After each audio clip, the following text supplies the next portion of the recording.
Hi, Brandon. Thanks for guest comptrolling. Brandon Johnson. So much. So happy to be here. I'm so sorry Jeff Davis is gone. Where is he? I don't know. Well, he's going to India. Never mind. I don't know if he's there yet. Yeah, I don't think he's there yet. Too baller. But Too baller of an yeah, answer. here's the never mind. He's flying Emirates. Wow. Yeah, never mind. That dude. Like he said, he has a petting zoo in his section of the plane. But I bet it's like 2 turtles. Yeah, he's like, his life is like what my life would be like if my parents had left. Yeah. Whatever. How have you been? I never ask about you. I've been good. There's not much to tell. 7 dry cleaners. I keep everything legit. My maid won't seem to do her work, but other than that, life is good. It's weird. If those are the only jigsaw pieces you have of Brandon's life, you now that could be anything. 7 dry cleaners, a maid that won't. We don't know if he's in a giant mansion or a tiny William Gibson techno coffin. Pretty sure it's a deluxe apartment in the sky. Yeah. Moving on up. What was the thing in the Jeffersons theme? It was that beans don't burn in the kitchen. That's right. And what doesn't burn on a grill? I think it's something else doesn't burn on the grill. Something else doesn't burn on a grill. I have to get the whole thing. Are in my you head. offended that I'm coming to you for the answer to this? No, it's a mystery to all people. Right. This is Brandon, I'm asking Brandon as a representative of the 70s, not anything else. This is going to be. I feel so bad because so many people on Reddit are going to be like, Yeah. it was this. They need that though. They need that more than we do. I think they might be calming down now, though. I don't know. Nah. It's funny how we have moods, and our moods affect our perception of the world. Like right now, I feel like the world is more comfortable with racism. Where did I get that? Why did I decide that? What did I? It's nothing. It's the answer is it's something I ate. It's not something I saw. I didn't see somebody come out with a report on Reddit that said we're going to be less sensitive now. I think it was because of an epiphany I had. I was eating breakfast with my girlfriend and her dad, and. I don't know what got my mind onto it, but then I just started realizing this, the thing about epiphanies about how you really, I don't know, the good ones are just dedoys, they're not, when you explain them, they're yeah, I had that epiphany when I was 13, but, and I've had this one, I feel several times, but there's a difference between that and feeling it. I really started to feel at breakfast because I pulled out my phone and I wrote it down. I was a hashtag epiphany in my Bear Notes app. I got to remember this epiphany, which was just that. Wait, what's Bear Notes app? It's my latest. It's the latest app I'm trying. Sorry, continue. Bear. You can look it up in the App Store. It's based on tags. Tag clouds instead of. It's weird. It's weird at first, but if you get used to it, it could be good. I don't know. Why did I key in on that? I don't know. Here's my epiphany. So, if you are a machine, or let's say an organism, it really doesn't matter. Organisms are machines. You're a structure. You have internal mechanisms. Right. You are capable. You take things in. Yes. And you put things out. And so flowers do that, whales do that, the earth does that, every system does that, every device does that. So we're all just systems, each of us individually. So we take in good shit, we take in bad shit, and we're all different. So there's different shit that's bad to every person. Right. If somebody says the N-word on the freeway at me, it makes me confused. It means something different to you. It's both bad things coming out of that person, but I go. There's a lot of weird confusion at the top of that. My process, because I'm is there lighting weird in my car? What's with this person? Are they blind?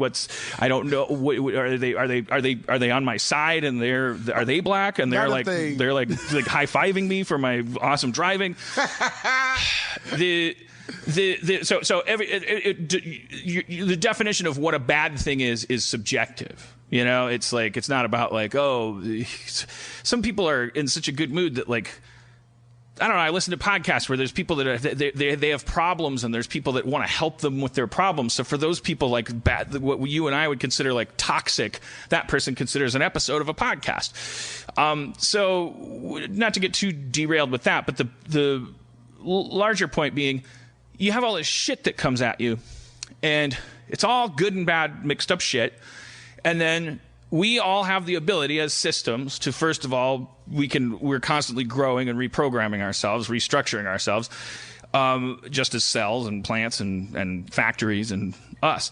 And this stuff comes in.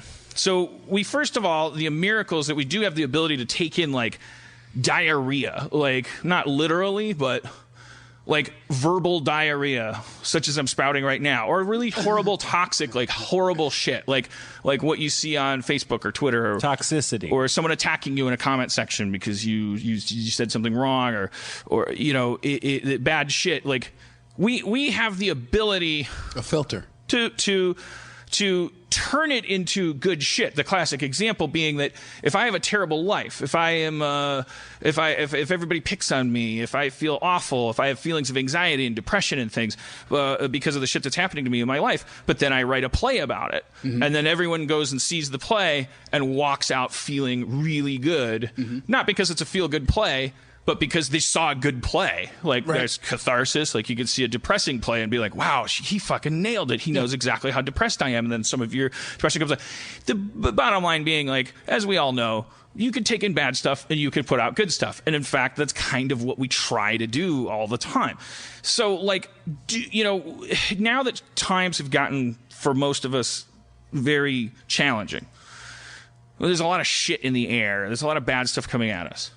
I just sort of sitting at breakfast and just thinking about all these podcasts I've been listening to where people do, like, they just, I don't know, there's shit that rolls off their back that I find amazing. Like, I was like, how come you don't just tell that person to go fuck themselves? Like, why are you trying to still understand this person and help them with their in-laws for your little podcast? It's not just greed. It's like you're Canadian or something. Like, I don't know what it is.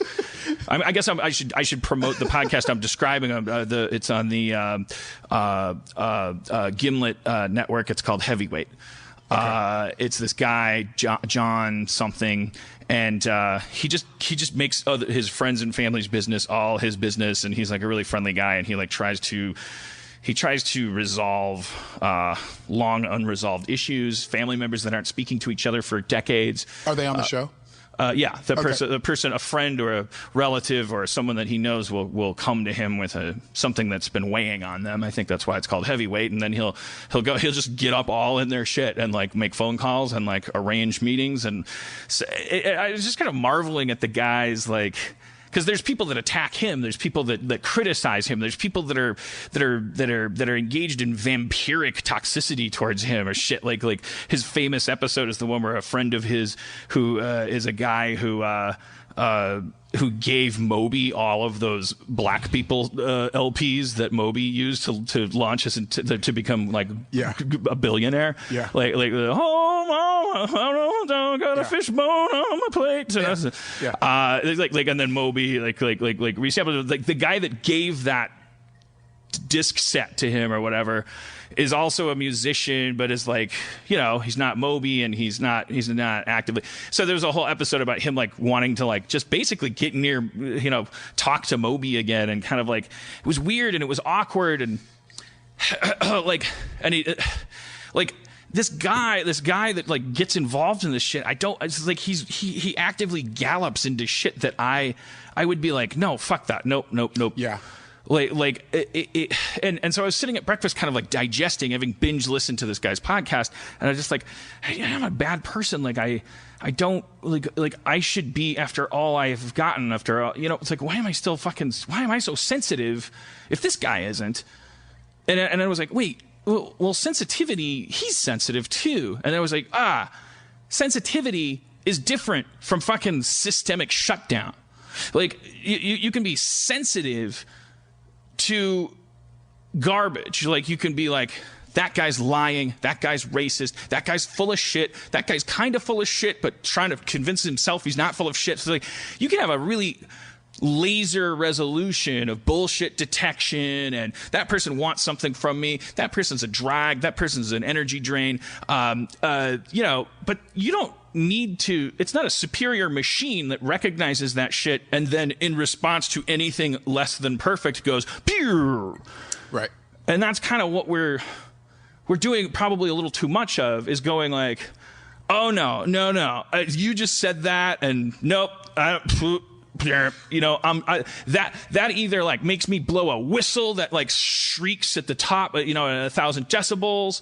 Is that, you know, if that's your function, that's good. Like you should stay that sensitive, and you should then be the alarm person. It's but you know, if you're not that person, if that's not your full function, if you're not like helping things by blowing that alarm, or if it's not making you personally happy too, like there's other shit you could do with all that stuff coming into you too. I don't know. There's this thing, the Jerusalem, the Trump announcement that he's gonna he took a bad thing and he made a wonderful. Go on. Where he announced that he's going to move the U.S. Embassy to Jerusalem and make a big hubbub. And the world has freaked out about it. This is to your point. But the truth is, it takes years for that to occur. He has to get funding. Architects have to draw up plans. But people are acting like he's going to do this within the next week. And that's sort of how we've gotten. We've gotten to this place where he says something, somebody says something, we hear something, and we automatically freak out, not really looking back and being like, well, no Girl Scout is going to join the Boy Scouts. The Boy Scouts just said girls could join. Right. And it's because we started off the year so hypersensitive, which is a reaction to any trauma, that now when we hear it's raining, we legitimately are like, well, it's probably going to be one of those rains. Yeah. So you're exactly right. I think to our credit, if we are the left, like, I think a lot of that is like we're just so like frustrated waiting for a referee to blow a whistle that we're just like our boos are getting louder and our like we're just incredulous, and we want at any moment we're like, well, maybe this is the thing, because this is like holy land. This is none of his business. As I I remember in the beginning there was a whole buffet set out there. I would like sit there on Twitter and write these threads because I was trying to like make my religious relatives or people that were Christian, I was trying to go like he would do, when he missed that prayer breakfast or whatever. Remember when that was a big deal? Yeah. And I was like, aha! So he missed a prayer breakfast. Now I ask you this: is this man a Christian? But I was really, it was just like all we've been doing ever since is like we're just trying to find his off switch. Yeah. Now, our trying to find his off switch is like really making us flail a lot, and I think we should continue to try to find his off switch. But I think we should explore more sides of him than obviously the front facing side, because I don't think Donald Trump puts his front off switch on his front facing side. Right. I think but more importantly, I mean, you going back to my mechanism metaphor, clearly this is a man running on our tears. I mean, like, we are putting out like terror and sadness and outrage, and it is fueling him. Yeah. And that's fine. That doesn't mean stop being outraged, stop crying. That doesn't mean go numb. It just means we know that he's already playing the game I'm describing. He a long time ago, either by virtue of sociopathology or some epiphany of his own he had, he was like, well, why should I keep on... What am I supposed to shut down every time my mom yells at me? Am I supposed to shut down every time my dad punches my mom in front of me and looks at me and says, if you cry, then you're a woman like her? I'm just speculating the kind of childhood he probably had given his current pathology. I took a little bit of psych in high school. But I think something blew. College prep? What's that? College prep psychology? Yeah, it was worth it. I think it was worth a college credit, possibly. Yeah. Yeah. But I mean, this is Milwaukee Public Schools. I don't think that... Or no, it's Brown Deer. All right, look, don't write letters. I'm not a fraud. Look into my transcript. No, you had a class in high school. I took a psych class. Yeah, in high school. I believe it was probably worth a college credit. No. Okay, it probably wasn't. Okay, they showed us many slideshows about things like Gestalt. Right. I took that class too. So, anyways, this guy, either because he's a monster or because he's, I'm not even going to say the words, I guess I am, that he's like more evolved. like in that respect, that he's like, well, what are you supposed to do? Are you supposed to like shut down when someone says you're a racist douchebag? Are you supposed to take that information in and through an elaborate system of mirror turn it into fucking Trump food and eat it? And that's what he's done. He's like, yes, I'm hearing I'm racist again. I call that a victory. He's generating victory for himself. I don't want to comment. I don't want to be his life coach. But most of us aren't dealing with him personally on a day-to-day basis. And what we are dealing with is, like, mostly for better or for worse, we're dealing with people digitally. And so I just have this epiphany in my head where I'm like, I have been too defensive, too fucking like it's like if someone is like feeding into you, they're going like, hey, you're fat. Season 6 of Community sucked. Season 3 of Rick and Morty sucked.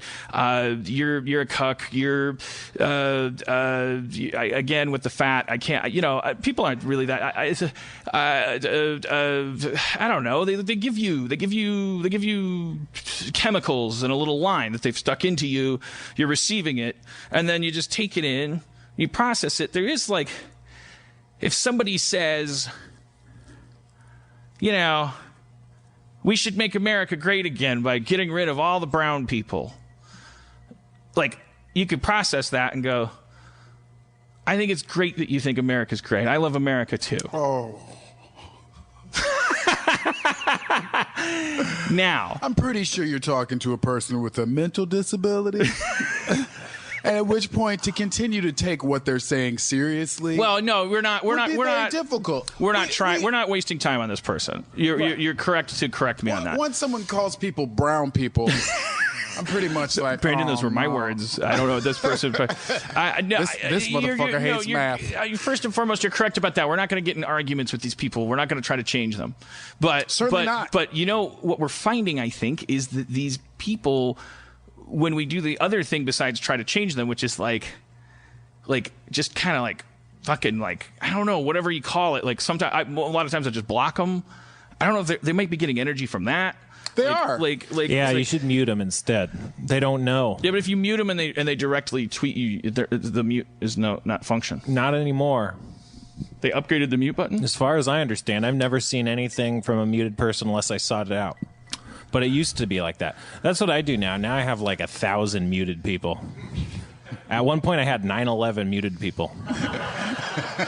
I would just mute. I would go through and mute everyone, and then unmute you, Elon Musk.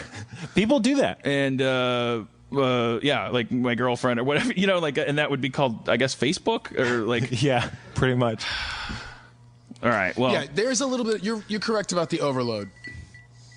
There's a bit of an overload, and we are reacting now instinctually without really, I think we're getting more signals, and if more signals are bad, and we're used to less signals, and now we're getting more bad signals, we're gonna kind of frazzle to some extent, right? Yeah, it's tough because you want to the accurate language to use now has all these horrible connotations, because I want to use a word like trigger, and I want to say like. In other words, kids, if a stranger has the ability to trigger you into negative behavior, are you a superior machine to the triggering machine? Or are you losing a fucking AI battle? If someone has the ability to shut you down, to make you numb, to make you simply scream at the top of your lungs and point at the thing and say, bad thing, bad thing. There's gray areas here. I don't want to say that any of those things are necessarily inappropriate responses, but I'm going to start asking myself the question, like, well, do I want to be a superior machine or not? A superior machine is like I'm taking in a little bit of nitrogen, a little bit of oxygen, a little bit of carbon dioxide, a little bit of carbon monoxide, a little bit of aluminum. Like it's all this this person just saying some random fucking Second Amendment justifying thing, or he's a flat earther, or he just doesn't like me because I'm fat, or I said something bad about Jim Henson once, and they're just trolling me, or they're just like barfing up on me. It's like the barf. If I'm a superior machine, there's, even if it's 1 part per billion, there's like nutrition in the barf, and I just put it into my little barf processing like dogs. stomach, and then the rest passes through me. Well, no-ish. So you don't want if it's a white suit, everybody's born with a beautiful white suit. We all get our white suit. It's 3-piece. It's gorgeous. Yeah. You want to try and keep it clean. You want to try and take care of it. Dry clean it when it needs to get dry clean. And if somebody's flinging mud at you, you don't want to keep visiting that joint, because it's about keeping the suit clean. The same thing goes for your mind and your spirit. Yeah, well, you move the mechanism that you are. If you're in a place where all the cords connecting to you are 99% barf and 1% nutrition, yeah, you've probably picked, unless you figure out how to now take on a new organ or something that actually turns barf into sunshine or I say that once you have barf, you identify that it's barf and you step around it. You don't even try and get the nutrients or if from you barf. figure out how to turn barf into Dramamine. I don't know. And then you put Dramamine out, and it goes back around the people, and they start barfing less. And then it's like if that is your job, you know, like that's a thing that you are good at and you enjoy doing. You go stand in that place and you collect barf, and then you put out this other chemical, and then the barf recedes, and people that are passing by go, "Why are you doing that? Don't feed the trolls." And you go like, I'm reducing barf. Like you'll thank me later, or it's just something I enjoy doing. If you don't enjoy doing it, I think most importantly, like, yeah, you fucking like, you know, you move that factory to a place where there's the compositions are better enabling you to put out good things. Yes. For sure. We can both agree on that.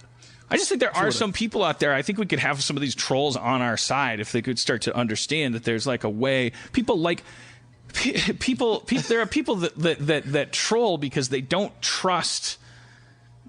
They don't trust dichotomy. They don't trust systems that tell them there's a difference between good and bad, and that there's only good and or bad, and that those people they are able to be hypnotized by the bad guys faster than they're able to be yelled at enough by the good guys to pick a side. I think that people who troll are speaking a language that they are used to speaking because they come from negative situations. They don't even know that they're necessarily being negative. I think that if you are a machine, maybe you want to operate efficiently, and that fucking with these trolls is inefficient and takes the energy from your machine, you know? Because I think that I'm not trying to save souls necessarily. There's a bunch of people that are worth saving.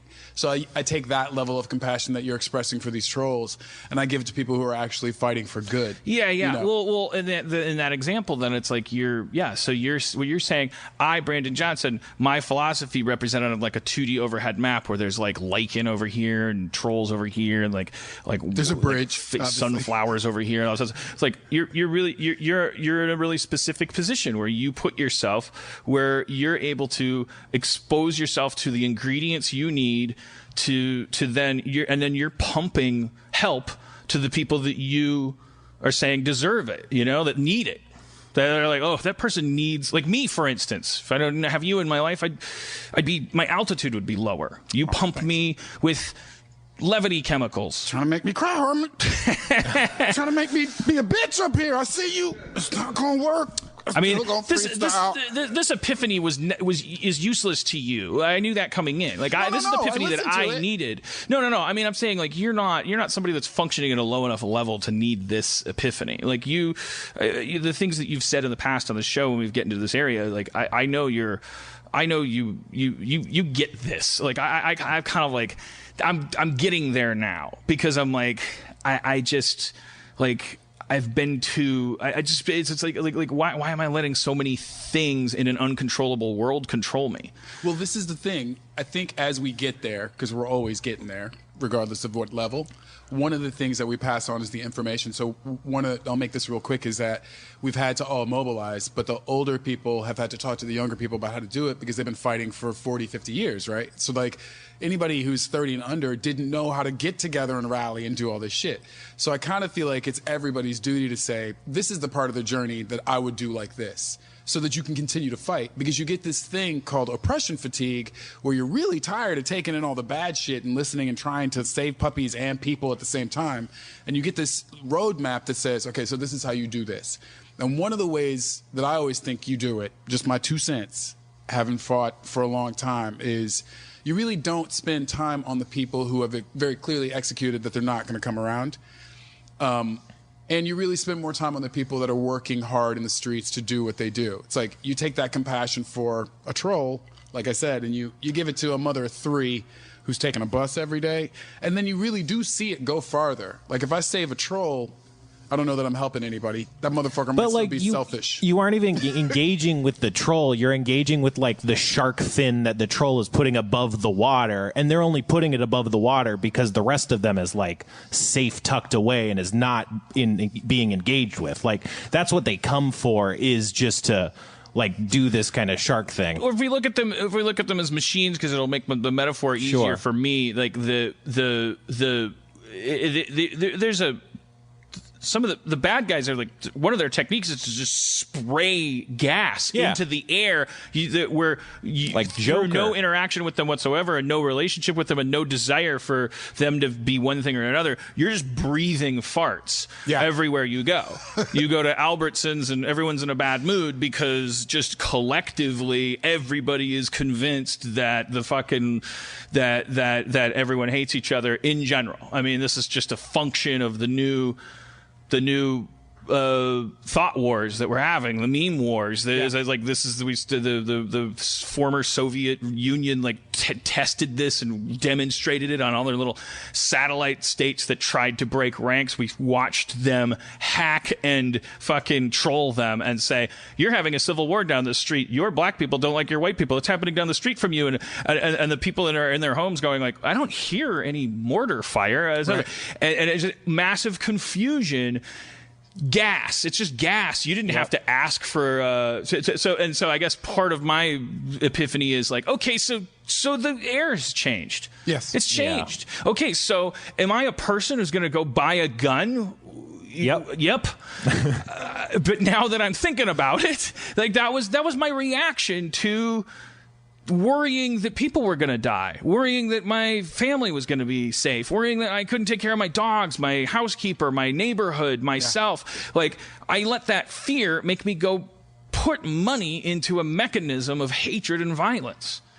And it's because my gauges and pistons and things were poorly designed for this change in chemical compounds in the atmosphere. Not poorly designed. They just needed needed upgrading. We need to add some filters. Feels like I don't like the word filter because it's part of what the bad guys are doing. Like it's more like take it all fucking in, take it in.